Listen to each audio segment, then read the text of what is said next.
Hello friends, today I will tell you about water cycle. The continuous movement of water within the earth and atmosphere is called water cycle. Water cycle has three main steps. Number 1, evaporation. Sun shines and evaporates the water in streams, rivers, seas, etc. into water vapors. Number 2, condensation.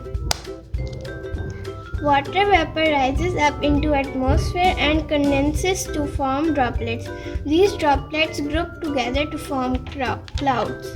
Number 3, precipitation. As cloud moves along the air current, the droplets join together to form bigger droplets. When the clouds are heavy enough, they fall as rain. The rainwater is collected in streams, rivers, seas, etc. and the water cycle begins again. Thank you for watching. Please share, like, comment and subscribe.